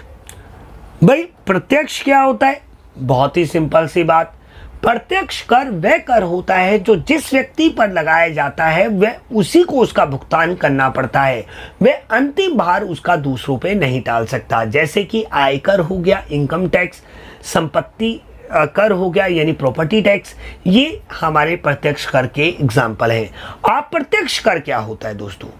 अप्रत्यक्ष कर उस कर को कहते हैं जो जिस व्यक्ति पे लगाया जाता है वह उसका अंतिम भार दूसरों पे डाल देता है। जैसे फॉर एग्जांपल मान लीजिए मैं एक स्केच बनाने की, मेरे पास क्या है, एक फैक्ट्री है, टैक्स बढ़ा दिया गवर्नमेंट ने, तो मैंने क्या किया, अपनी वस्तु के प्राइस को बढ़ाकर उपभोक्ताओं पे उसको टाल दिया। तो अप्रत्यक्ष कर किस पे लगाया जाता है? बिक्री कर हो गया जैसे, यानी उत्पादकों पे जो भी कर लगता है ना वो अप्रत्यक्ष होता है, और जो उपभोक्ताओं पे जो कर लगता है वो प्रत्यक्ष होता है। आप ऐसा समझ लीजिए। तो भाई अप्रत्यक्ष कर क्या होता है? सिंपल सी बात है, ये किसी वस्तु की कीमत को क्या करता है? बढ़ा देता है। जो आज की डेट में अगर हम वर्तमान स्थिति की बात करें तो जीएसटी, आपने देखा होगा, आप कोई भी बाजार से वस्तु खरीदते हो, सेवा खरीदते हो, तो आपको नीचे लिख रखा होता है कि 12% जीएसटी, 13% जीएसटी, और जो जीएसटी है ना वो क्या है? अप्रत्यक्ष कर है दोस्तों। वो वस्तु की कीमत को क्या करता है? बढ़ा देता है। जैसे आप मान लीजिए आप बाजार से टीवी खरीदने गए, एलईडी खरीदने गए, 50,000 का एलईडी है, तो उसमें मान लीजिए 2,000 रुपये जीएसटी लग रखा है। तो 2,000 रुपये क्या है? वो जीएसटी यानी goods and service tax, goods and service tax, tax. अप्रत्यक्ष कर को अब जीएसटी बोलते हैं, या जीएसटी इंप्लीमेंट कर दिया नरेंद्र मोदी साहब ने। तो देखिए अप्रत्यक्ष कर जिसे हम इनडायरेक्ट टैक्स कहते हैं, ये वस्तु की कीमत को क्या करता है? बढ़ा देता है। जबकि आर्थिक सहायता क्या होती है? आर्थिक सहायता सरकार के द्वारा जो वस्तुएं होती हैं, जो समाज हित की होती हैं, जो खाद्य पदार्थ से रिलेटेड होती है, जो गरीब वर्ग के लिए होती है, उनको क्या देती है? आर्थिक सहायता देती है। जैसे मैं अगर आपको एग्जांपल दूं, जैसे कि दिल्ली में केजरीवाल सरकार यानी अरविंद केजरीवाल जी, हाँ, ई रिक्शा खरीदने पे 30,000 रुपये की क्या देते हैं? सब्सिडी देते हैं, जो कि उस ई रिक्शे के प्राइस को क्या कर देता है? कम कर देता है दोस्तों। तो अप्रत्यक्ष कर वस्तु की कीमत को बढ़ा देता है, जबकि आर्थिक सहायता वस्तु की कीमत को घटा देती है दोस्तों। अब मैं इसको एक चीज समझाऊं। एक होता है हमारा निवल अप्रत्यक्ष कर, निवल अप्रत्यक्ष कर, जिसे हम शुद्ध अप्रत्यक्ष कर भी कह सकते हैं। ये जो निवल अप्रत्यक्ष कर जो होता है ना, ये दो चीजों का डिफरेंस होता है। पहला अप्रत्यक्ष कर माइनस आर्थिक सहायता। आर्थिक सहायता को हम आर्थिक अनुदान भी कहते हैं। आर्थिक सहायता, आर्थिक अनुदान, ठीक है, सब्सिडी कहते हैं इंग्लिश में तो इसे, ठीक है। तो देखिए निवल अप्रत्यक्ष कर का मतलब है अप्रत्यक्ष कर में से अगर आर्थिक सहायता को घटा दिया जाए तो निवल अप्रत्यक्ष कर बन जाता है दोस्तों। बहुत ही सिंपल सी बात है कि ये जो बाजार कीमत है ना, इस बाजार कीमत में अप्रत्यक्ष कर और आर्थिक सहायता का प्रभाव क्या होता है, सम्मिलित होता है। इसलिए दोस्तों जब भी हम बाजार से कोई भी वस्तु खरीदते हैं, अगर सरकार ने उस पर कोई टैक्स लगा रहा है तो वो कीमत को बढ़ाएगा, और अगर आर्थिक सहायता मिल रही है उस पर तो वो कीमत को घटा देगा। तो सिंपल सी बात है। अब देखिए मैं आपको पढ़ के दिखाऊंगा तो आपको कोई भी दिक्कत नहीं होगी। देखिए बाजार कीमत में आर्थिक सहायता तथा अप्रत्यक्ष कर का प्रभाव सम्मिलित होता है। क्लियर है, बहुत ही सिंपल। अब बात करते हैं कि भाई ये कारक लागत क्या होती है। बहुत ही सिंपल सी बात है, बहुत ही इंपॉर्टेंट है कारक लागत। अभी दोस्तों मैंने आपको क्या चीज़ समझाई थी, अभी मैंने आपको समझाई थी उत्पादन के कारक समझाए थे मैंने। अब भाई उत्पादन के जो कारक थे वो क्या थे भाई, प्राथमिक थे, द्वितीयक थे और मतलब प्राथमिक थे। एक था श्रम, एक था पूंजी, एक था भूमि और एक था उद्गम। ठीक है। अब भाई देखिए ना, बहुत ही सिंपल सी बात है। कारक लागत, कारक का मतलब क्या है, उत्पादन के कारक। भाई कोई भी वस्तु का निर्माण करना है, किसी वस्तु का निर्माण करना है, कोई भी वस्तु आप बनाना चाहते हैं, कोई भी सेवा बनाना चाहते हैं, तो आपको उत्पादन के कारक तो चाहिए, प्राथमिक भी चाहिए और द्वितीयक भी चाहिए। यानी आपको श्रम, भूमि, पूंजी, उद्गम और कच्चा माल, बिजली, पानी, ये सब चाहिए। तो उन पे आप पैसा भी तो खर्च करोगे, आपको उनको पैसा भी तो देना पड़ेगा। भाई उत्पादन के कारक अगर आप भाड़े पर लेओगे तो श्रम को देना पड़ेगा मजदूरी तथा वेतन, पूंजी वाले को ब्याज देना पड़ेगा और भूमि वाले को किराया और उद्गम वाले को लाभ देना पड़ेगा। भाई तो जो भी पैसा आपने किसी वस्तु या सेवा के निर्माण में पैसा खर्च किया उसके उत्पादन के कारकों पर, उसे ही हम कहते हैं उत्पादन के कारक लागत, फैक्टर कॉस्ट। और फैक्टर का मतलब क्या होता है, इनपुट, जो कि फैक्ट्री के अंदर जाते हैं और उसके बदले में क्या आता है, आउटपुट, रेडीमेड गुड्स। ये उत्पादन के कारकों की लागत है। और उत्पादन के कारक कौन होते हैं, श्रम, पूंजी, भूमि, उद्गम, पानी, बिजली, कच्चा माल, जिन्हें हम प्राथमिक और द्वितीय कारक में बांट सकते हैं। ये कारक भुगतान, यह कारक भुगतान के बराबर होता है, ये बराबर है,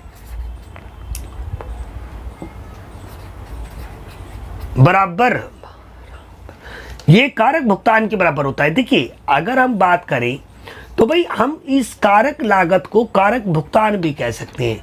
कारक लागत बोलूं, कारक आय भी बोलूं, क्योंकि आपने श्रम, भूमि, पूंजी, उद्गम, कच्चा माल, पानी, बिजली, इन सबको प्राप्त करने के लिए पैसा देना पड़ेगा। उनके लिए तो ये कारक आय होगी, उनके लिए, परिवार क्षेत्र के लिए। बट आपके लिए क्या होगी, अगर आप मैन्युफैक्चरिंग कर रहे हो तो आपके लिए ये कारक भुगतान होगा। अगर मैं एक जूते की फैक्ट्री लगाता हूं दोस्तों, तो मैंने मजदूर प्राप्त किए, भूमि प्राप्त की, और भूमि वाले को मैंने किराया दिया और मजदूरों को मजदूरी दी, तो मजदूरों के लिए और भूमि वाले के लिए तो ये कारक आय है। ठीक है। बट मेरे लिए क्या है, ये कारक भुगतान है। तो बहुत ही सिंपल है, कारक लागत क्या होता है, सिंपल सी बात है। अब कारक लागत पे निवल अप्रत्यक्ष कर सम्मिलित नहीं होता है, क्योंकि ये फैक्ट्री की बात करते हैं। ठीक है, मैन्युफैक्चरिंग की बात करते हैं। अब हमें एक चीज समझनी है कि अगर हम बाजार कीमत को कारक लागत में बदलना चाहते हैं, अगर आप बाजार कीमत को कारक लागत में बदलना चाहते हैं तो कैसे करेंगे। बहुत ही सिंपल सी बात है, बहुत ही सिंपल सी बात। जैसे एग्जांपल मैं इसको बहुत अच्छी तरीके से समझाता हूँ। जैसे कि मान लीजिए जीडीपी है, सकल घरेलू उत्पाद, कौन सी कीमत पर, बाजार कीमत पर। एमपी का मतलब है बाजार कीमत पर। अगर मैं इसमें से दोस्तों, अगर मैं इसमें से निवल अप्रत्यक्ष कर, क्या भाई, निवल अप्रत्यक्ष कर का मतलब हो गया कि अगर मैं अप्रत्यक्ष कर को घटा दूं और आर्थिक सहायता को जोड़ दूं। मैं निवल अप्रत्यक्ष कर को ना घटा के मैं ऐसे भी कर सकता हूं कि भाई जो हमारे इनडायरेक्ट टैक्सेस है उसे मैं घटा दूं और जो हमारी सब्सिडी है उसे मैं जोड़ दूं, तो भी तो बात एक ही होगी। या मैं डायरेक्ट इन दोनों का जो डिफरेंस है निवल अप्रत्यक्ष कर उसे डायरेक्ट घटा दूं तो मुझे क्या मिलेगा? बहुत ही सिंपल सी बात है, मुझे मिल जाएगा एनडीपी एट फैक्टर कॉस्ट। तो ये फैक्टर कॉस्ट का मतलब क्या हो गया? जो कारक यानी किसी भी वस्तु, यानी जो इसका मतलब क्या है, एक लेखा वर्ष के दौरान समस्त वस्तु तथा सेवाओं का उत्पादन बाजार मूल्य, जिसमें अब ये क्या है? फैक्टर कॉस्ट पे। तो अगर मैं इसी का उल्टा लूं, देखिए दोस्तों, अगर मुझे एनडीपी एट फैक्टर कॉस्ट को अगेन जीडीपी, और सॉरी ये जीडीपी ही रहेगा, मैंने गलती कर दिया, सॉरी, क्योंकि डेप्रिसिएशन तो नहीं घटाया ना। तो देखिए अगर मैं इस जीडीपी को अगेन मैं मार्केट प्राइस में लाना चाहता हूं तो मुझे नेट इनडायरेक्ट टैक्सेस, जिसे हम निट भी कह देते हैं शॉर्ट में, दोबारा क्या करना पड़ेगा? उसे ऐड करना पड़ेगा, ठीक है ना। तो ये मेरा जीडीपी एट मार्केट प्राइस दोबारा बन जाएगा। तो देखिए अगर हम बात करें तो बाजार कीमत और कारक लागत, इन दोनों के बीच में जो अंतर है वो अप्रत्यक्ष कर और आर्थिक सहायता का। अप्रत्यक्ष कर वस्तु की कीमत को बढ़ाता है, जबकि आर्थिक सहायता वस्तु की कीमत को घटाता है। अगर हम बाजार कीमत यानी सकल घरेलू उत्पाद में से अप्रत्यक्ष निवल अप्रत्यक्ष को घटा देते हैं तो वो सकल घरेलू उत्पाद कारक लागत पे प्राप्त होता है, और उसी कारक लागत पर अगर हम उसे दोबारा जोड़ दें तो फिर दोबारा सकल घरेलू उत्पाद बाजार कीमत पे प्राप्त हो जाता है। तो आई होप आपको ये चीज़ें क्लियर हो गई होंगी, और अगर इसको और अच्छे तरीके से अगर आप समझना चाहते हैं तो दोस्तों मैंने डिस्क्रिप्शन में लिंक दे रखा है, आप वहाँ जाके ज़रूर देखें, आपको बहुत अच्छी तरीके से समझ में आएगा। अब दोस्तों हमारा लास्ट टॉपिक रह रहा है जो कि बहुत सारे विद्यार्थियों को दिक्कत देता है कि मौद्रिक जीडीपी क्या होता है, वास्तविक जीडीपी क्या होता है, मौद्रिक जीडीपी का वास्तविक जीडीपी में कैसे कन्वर्ट किया जाता है, और जीडीपी डिफ्लेक्टर क्या होता है। ये 3 पॉइंट्स बहुत ही इंपॉर्टेंट है, क्योंकि मैंने देखा है अक्सर कि विद्यार्थी इन 3 को समझने में काफ़ी परेशानी महसूस करते हैं। बट दोस्तों आप मेरे साथ अंत तक बने रहें, मैं आपको बहुत अच्छी तरीके से बताऊँगा। अब बात करते हैं मौद्रिक जीडीपी क्या होता है, जिसे हम इंग्लिश में नॉमिनल जीडीपी कहते हैं। देखिए इसको समझाने से पहले मैं आपको एक बहुत ही सिंपल सा लॉजिक समझा देता हूँ। देखिए हमने ये कई बार चीज़ समझ रखी है, मैं यही समझा देता हूँ छोटा सा, कि भाई एक होता है हमारा हाउस होल्ड सेक्टर, एक होता है हमारा प्रोड्यूसर सेक्टर, होता है ना भाई, सिंपल सी बात है। ये क्या देता है? अपनी फैक्टर सर्विसेज देता है, इसके बदले में गुड्स एंड सर्विस देता है, प्रोवाइड कराता है। फिर ये क्या करता है? इनकी फैक्टर सर्विस के बदले में फैक्टर इनकम देता है, यानी कारक आय देता है। फिर ये हाउस होल्ड सेक्टर क्या देता है भाई? एक्सपेंडिचर देता है। तो ये चक्कर चलता रहता है ना। इसमें जीडीपी आ गया, जीडीपी आ गया, यानी जीडीपी मतलब क्या? एक लेखा वर्ष के दौरान एक देश की घरेलू सीमा में जितनी भी अंतिम वस्तु तथा सेवाओं का उत्पादन होता है और जिसमें मूल्य ह्रास शामिल होता है, उसे हम क्या कहते हैं? जीडीपी कहते हैं दोस्तों। बहुत ही सिंपल सी बात है, बाजार मूल्य को, मार्केट प्राइस को। क्लियर है ये वाली बात? तो देखिए मौद्रिक जीडीपी क्या होता है? बहुत ही सिंपल, मौद्रिक जीडीपी और वास्तविक जीडीपी में सारे का सारा खेल है बाजार मूल्य का। अगर बाजार मूल्य का अगर हम बात करें और अगर वर्तमान समय की बात करें तो मौद्रिक कहलाता है, और कोई आधार है तो अभी मैं इसको समझाता हूं, बट पहले एक बार इस डेफिनेशन को पढ़ते हैं तब यहाँ पे आते हैं। एक लेखा वर्ष के दौरान एक देश की घरेलू सीमा में उत्पादित अंतिम वस्तुओं तथा सेवाओं का बाजार मूल्य है, जिसका अनुमान चालू कीमतों पर लगाया जाता है, चालू कीमतों पर लगाया जाता है। सबसे इंपॉर्टेंट बात है दोस्तों ये मौद्रिक जीडीपी क्या होता है दोस्तों? एक लेखा वर्ष के दौरान एक देश की घरेलू सीमा में उत्पादित अंतिम वस्तु तथा सेवाओं का बाजार मूल्य है, यानी यही जीडीपी जो आपको मैंने पहले बताया था, जिसका अनुमान चालू कीमतों पर लगाया जाता है, यानी वर्तमान कीमतों पर। जैसे अभी 2020 चल रहा है तो 2020 में भारत का जो जीडीपी है चालू कीमतों पर कितना रहा, तो वो मौद्रिक जीडीपी कहलाएगा। बहुत ही सिंपल, दोबारा से कह रहा हूं कि मौद्रिक जीडीपी में जितनी भी वस्तु तथा सेवाओं का उत्पादन होता है एक लेखा वर्ष के दौरान एक देश की घरेलू सीमा में, उनका जो बाजारी मूल्य होता है वो वर्तमान स्थिति यानी वर्तमान कीमत पर लगाया जाता है, चालू कीमत पर लगाया जाता है, करंट प्राइस पे लगाया जाता है। परंतु वास्तविक जीडीपी में ऐसा नहीं होता दोस्तों। वास्तविक जीडीपी ही हमें वास्तव में ये बताता है कि क्या उत्पादन बढ़ा है, क्या केवल वस्तुओं की कीमत बढ़ने से जीडीपी बढ़ गया है, या फिर वास्तव में ही वस्तु की क्वांटिटी बढ़ने से जीडीपी बढ़ा है। क्योंकि केवल कीमतें बढ़ने से जीडीपी बढ़ा है तो वो देश के किसी भी काम का नहीं है। परंतु वास्तव में उत्पादन के कारण, वस्तुओं की संख्या में वृद्धि होने के कारण अगर उत्पादन बढ़ा है तो वो वास्तविक जीडीपी। और दोस्तों हमेशा एक देश की सरकार ये प्रयास करती है कि वास्तविक जीडीपी में उछाल आए, ना कि मौद्रिक जीडीपी में। क्योंकि मौद्रिक जीडीपी देश में महंगाई का कारण बनती है, महंगाई फैलती है दोस्तों, महंगाई फैलती है तो गरीबी फैलती है, गरीबी फैलती है तो दोस्तों देश में अराजकता फैल जाती है। तो वास्तविक जीडीपी की बात कर रहा हूँ, रियल जीडीपी एक लेखा वर्ष के दौरान एक देश की घरेलू सीमा में उत्पादित अंतिम वस्तुओं तथा सेवाओं का बाजारी मूल्य है। देखो यहाँ से लेकर यहाँ तक दोनों में वर्ड टू वर्ड सेम लिखा हुआ है। जिसका अनुमान चालू कीमतों पर लगाया जाता है तो मौद्रिक है, और जिसका अनुमान आधार वर्ष की कीमतों पर, आधार वर्ष की कीमतों पर लगाया जाता है तो वास्तविक जीडीपी है। अगर हम 2020 के हिसाब से चावल का, गेहूं का, चावल हो गए, गेहूं हो गए, कोई भी खाद्य पदार्थ हो गए, खाने पीने की वस्तुएं हो गए, गैर खाद्य पदार्थ हो गए, जैसे मोबाइल, टीवी, फ्रिज, मतलब कुछ भी खाद्य पदार्थ हो गए, गैर खाद्य पदार्थ हो गए, उपभोक्ता वस्तु हो गई, पूंजीगत वस्तुएं हो गई, कैसी भी वस्तु हो गई, अगर उनके उत्पादन को हम चालू कीमत के हिसाब से देखेंगे तो वो मौद्रिक जीडीपी है। और आधार कीमत से, जैसे 2020 में देखोगे, 2020 की कीमतों के आधार पर देखोगे तो चालू है। परंतु अगर आप इसे 2015 की कीमत से इसका कंपैरिजन कर रहे हो, जिससे 2015, 2010 यानी किसी पहले के वर्ष में, तो वो कहलाएगा वास्तविक जीडीपी।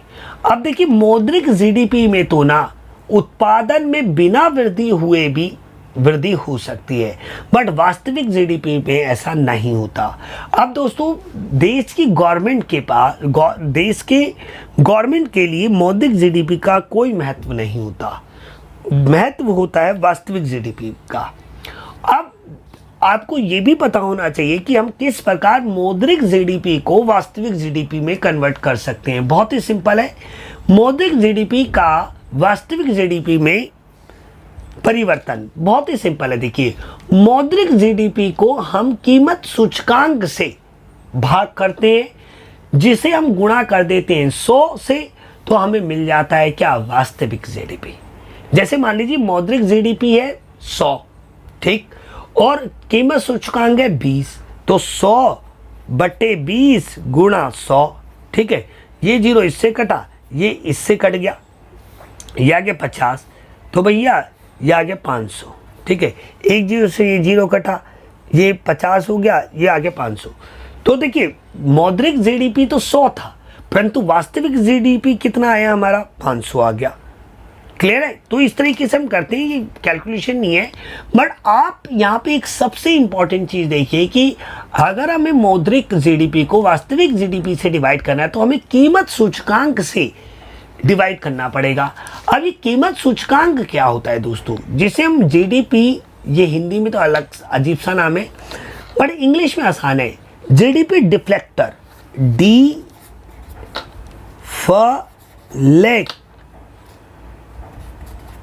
डिफ्लेक्टर, इसे कुछ इस तरीके का कहते हैं, यानी जीडी डिफ्लेक्टर।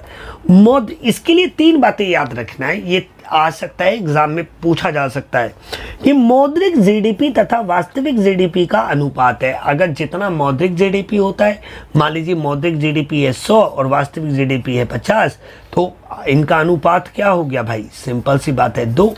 तो ये 2 जो हो गया ये कीमत सूचकांक हो गया, ये सामान्य कीमत भी इसे कहा जाता है। ये कीमत स्तर में परिवर्तन के कारण जीडीपी में परिवर्तन को प्रकट करता है। भाई कीमत में, यानी केवल कीमत में बढ़ने के कारण जीडीपी में कितना उछाल आया है, ये हमें बताता है जीडीपी डिफ्लेक्टर।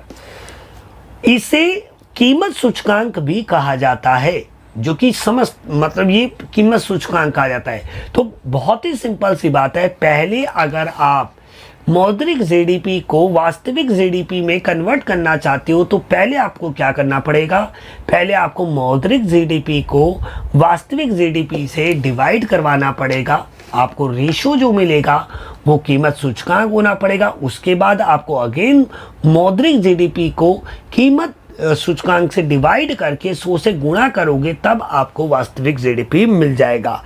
तो आई होप आपको ये चीज़ भी क्लियर हो गई है कि वास्तविक जीडीपी क्या होता है और कहते हैं मौद्रिक जीडीपी क्या होता है। मौद्रिक जीडीपी चालू कीमतों पर अनुमान लगाया जाता है इसका, और वास्तविक जीडीपी का वर्तमान कीमत पर, ये सॉरी आधार वर्ष पर।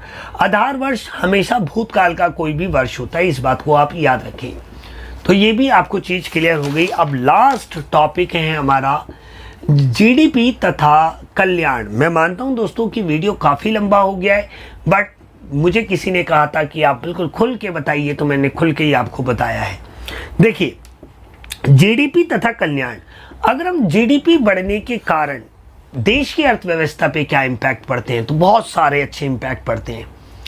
तो देखिए, एक चक्कर होता है दोस्तों।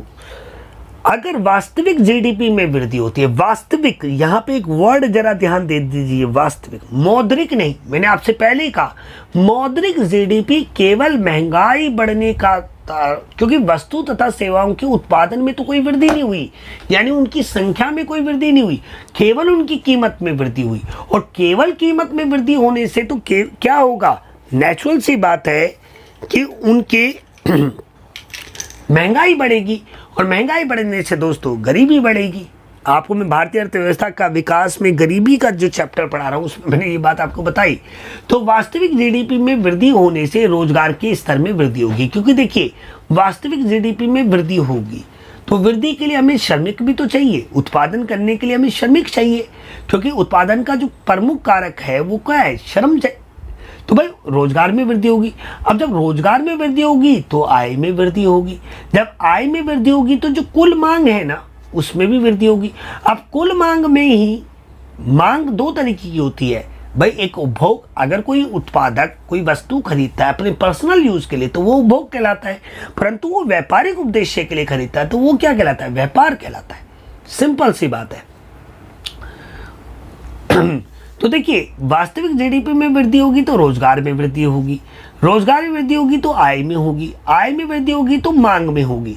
अब मांग में वृद्धि होगी दोस्तों तो निवेश प्रेरणा में क्या होगी, वृद्धि होगी, क्योंकि लोग देखेंगे, व्यापारिक वर्ग देखेंगे कि यार देश में तो मांग चल रही है, समग्र मांग का स्तर बहुत है, लोग खरीदना चाहते हैं बट उन्हें प्रोडक्ट मिल नहीं रहे, क्यों ना हम मैन्युफैक्चरिंग करें। क्लियर है। तो भाई कुल मांग में क्या होगी, वृद्धि होगी, तो निवेश प्रेरणा में भी वृद्धि होगी। अब निवेश प्रेरणा में वृद्धि होगी तो भैया सिंपल सी बात है, निवेश का उच्चतर स्तर बनेगा। भाई निवेश का स्तर क्या होगा, पहले के कंपैरिजन में ज़्यादा होगा, और जब देश की अर्थव्यवस्था में निवेश आ जाएगा तो भैया एक बार फिर वास्तविक जीडीपी में क्या होगी, वृद्धि होगी। और ये चक्कर ऐसे चलता रहेगा, जिससे गरीबी पे लगाम लगेगा। भाई सबसे पहला मेन गरीबी यानी निर्धनता दूर होगी, गरीबी का उन्मूलन होगा, लोगों को रोजगार प्राप्त होगा, देश का आर्थिक विकास होगा, लोगों के जीवन स्तर में सुधार होगा, देश आत्मनिर्भर बनेगा,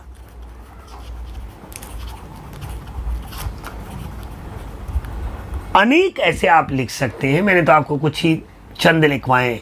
तो ये जीडीपी के सकारात्मक पहलू हैं, बट दोस्तों कुछ जीडीपी की कुछ सीमाएं भी हैं। देखिए जीडीपी की जो सीमाएं हैं, मतलब क्या कि जीडीपी की कमियां हैं, जीडीपी के दोष हैं, ठीक है, ऐसा नहीं है कि जीडीपी बढ़ने से हमेशा ही गरीबी दूर होगी, क्योंकि आय का वितरण असमान है।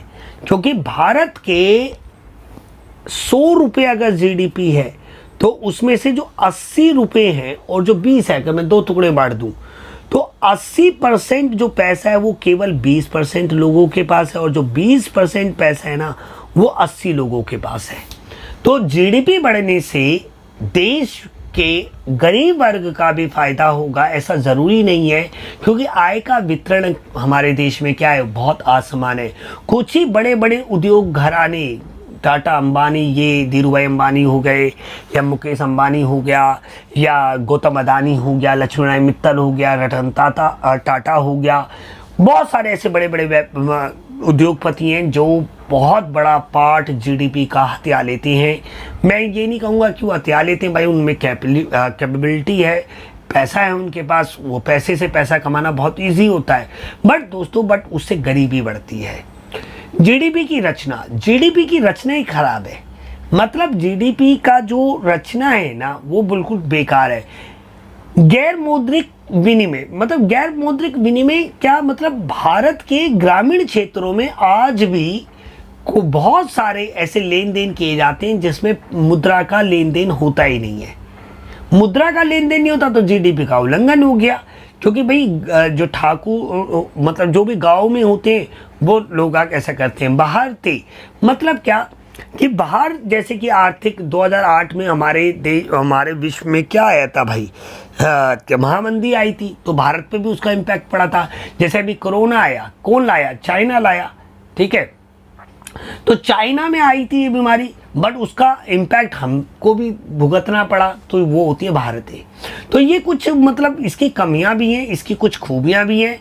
तो दोस्तों, ये था आज का कुल मिला के वीडियो। आपको कैसा लगा मुझे कमेंट में ज़रूर बताएं कि क्या आप ऐसे ही लंबे लंबे वीडियो चाहते हैं एक ही में। और अगर अभी तक आप मेरा ये वीडियो देख रहे हैं तो भाई मैं आपका तहे दिल से आभारी हूँ कि आपने 1 घंटे से ज़्यादा हमारे साथ बने रहें। आप बस इस वीडियो को ज़्यादा से ज़्यादा शेयर करें, क्योंकि दोस्तों मैंने आपके लिए काफ़ी मेहनत करके इस वीडियो को बनाया है। तो शेयर करना बिल्कुल भी ना भूलें। मिलते हैं दोस्तों अगले वीडियो में। जय हिंद, जय भारत।